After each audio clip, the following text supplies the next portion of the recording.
Apartado 4. El coste de las diferentes fuentes de financiación.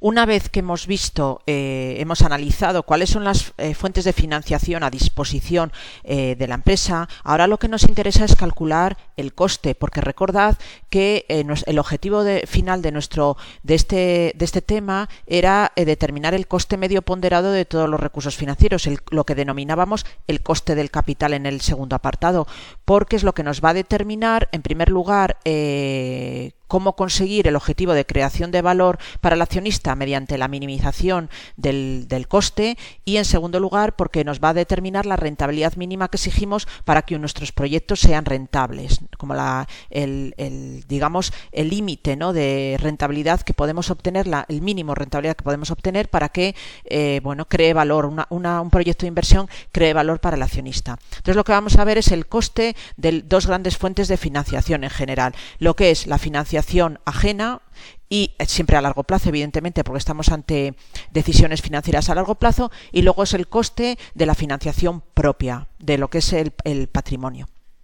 Vale, vamos a ver primero la financiación ajena, porque la verdad es que se ve bastante más claro, es más intuitivo. ¿Cómo calculamos el coste de la financiación, de cualquier financiación ajena? Podría ser, por ejemplo, un préstamo, ¿no?, que nos ha concedido un banco. Pues tenemos que calcular el coste efectivo o coste explícito de la deuda, que es ese cash UI que tenemos ahí en el denominador, en esa fórmula. ¿Cómo lo vamos a calcular?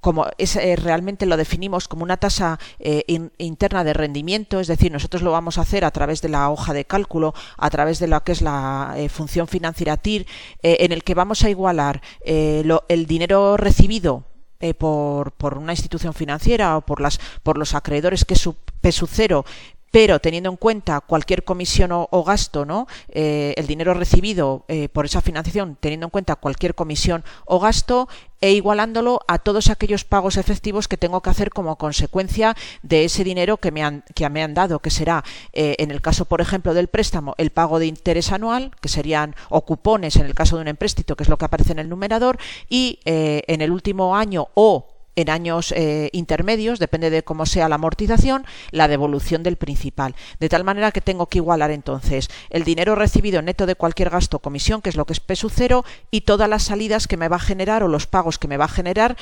tanto el coste de esa deuda, que es intereses o cupones, y la devolución, evidentemente, de ese importe que he recibido. De tal manera que igualando esta ecuación, o sea, haciendo una igualdad, y despejando esa cash UI, nos saldría el coste efectivo de la deuda. Daros cuenta, por ejemplo, en un préstamo, que el tipo de interés puede ser el 3%, pero que luego me cobren comisiones al inicio, por ejemplo, de apertura de un préstamo, comisiones de cancelación, gastos de formalización, de tal manera que al final el coste de la deuda para mí, el coste de ese préstamo no es un 3, será más. Eso es lo que quiero calcular ahí, el coste efectivo de las deudas para las empresas. Como es una ecuación de grado n, normalmente es a largo plazo y va a ser mayor a 2 periodos, pues es imposible hacerlo manualmente, y por lo tanto vamos a utilizar siempre la función financiera TIR, que la tenéis, como os dije, os expliqué en el tema anterior, lo tenéis en la hoja Excel. Una vez calculado así, pues calcularía la cash UI. ¿Cuál es el problema? Pues que en las empresas los intereses de toda la deuda, de todo lo que tienen en el pasivo no corriente, es deducible de la base imponible del impuesto sobre sociedades, con lo cual ese coste se ve minorado, es decir, porque parte, al ser deducible, pues hay una parte que nos podemos beneficiar, ¿no?, y por lo tanto no va a ser tan cara esa deuda. Entonces, cuando las empresas siempre, evidentemente, tienen que ser rentables para podérselo deducir, ¿de acuerdo? Entonces, ¿qué va a pasar? Pues que el coste realmente de la financiación ajena o de la deuda va a ser menor. ¿Cuánto? De manera general, pues el 25% de ese coste que hemos calculado. Por lo tanto, deberíamos hacer un ajuste, que es lo que denominamos el cash UI, con la barra arriba, y es deducir del coste que hemos calculado ese tipo impositivo, porque va a ser una deducción en la base imponible del impuesto sobre sociedades. De tal manera que nuestro cash UI final, que es el cash UI con el sombrero, va a ser menor al cash UI que hemos calculado en la fórmula de arriba, porque le vamos a quitar el 25% en este momento, que es el tipo impositivo normal, base del impuesto sobre sociedades. El coste de la financiación propia es más difícil verlo, es más complicado verlo. ¿Por qué? Porque realmente los fondos propios, estoy hablando de capital social y reservas, no tienen un coste explícito. Es decir, yo no tengo que remunerar obligatoriamente, la empresa no tiene que remunerar obligatoriamente a los accionistas. No aparece especificado un coste explícito en los contratos. Solamente si ellos deciden repartir el beneficio final que se obtiene en cada ejercicio económico, se le dará unos dividendos. Entonces, claro, realmente no es un coste explícito, pero el gestor financiero debe calcular el coste de oportunidad. ¿Por qué? Porque realmente sí que tiene un coste que debe tener en cuenta el gestor financiero. Ahora lo vamos a explicar. Lo que pasa es que como es bastante complejo, nosotros ahora va a ser un dato, ¿de acuerdo? Es un dato del ejercicio. No vamos a aprender en esta asignatura a calcular cómo se calcula ese coste implícito de los fondos propios, pero es muy importante saber que lo va a tener. Y fijaros, vamos a explicar por qué. Si los accionistas invierten en la empresa y aceptan, fijaros, imaginaros que no se ha repartido dividendos y los accionistas aceptan que el beneficio de cada ejercicio económico se quede en lo que es el patrimonio de la empresa vía reservas, se acumulen en reservas, evidentemente lo hace con la esperanza de que ese dinero que ha invertido en la empresa se va a utilizar para llevar a cabo proyectos de inversión que le van a proporcionar más rentabilidad, es decir, que va a obtener más rentabilidad que lo que obtuviera él si le diesen el dividendo y lo pudiese invertir en otra cosa.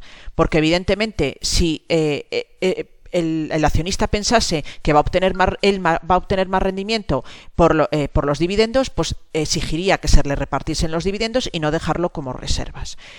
¿Qué pasa? Pues que él tiene esa esperanza, pero si eso no se cumple y va viendo que con las reservas que ha dejado en la empresa, es decir, con esos dineros que no ha querido repartir como dividendos, no se obtiene la rentabilidad que quiere, evidentemente va a vender las acciones y con ello va a bajar la cotización de la empresa y por tanto va a destruir valor, es decir, al final el valor de la empresa para los accionistas va a ser menor.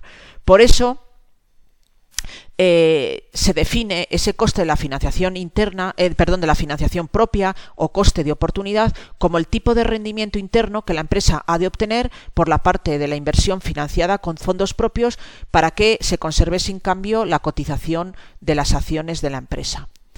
Fijaros, la financiación ajena, es decir, todo lo que hemos visto en la primera parte de este apartado, lo que es el préstamo, que puede ser un buen empréstito, obliga a devolver lo acordado en los plazos previstos. ¿De acuerdo? Es decir, tiene que pagar el cupón y la devolución del principal o los intereses y la devolución del principal cuando así lo estipule el contrato. Sin embargo, la empresa no tiene ninguna obligación de repartir dividendos, como ya os he explicado anteriormente. Y claro, daros cuenta que además el accionista, si no reparte dividendos y lo deja en la empresa, está asumiendo bastante riesgo porque en caso de quiebra los últimos que van a cobrar van a ser ellos.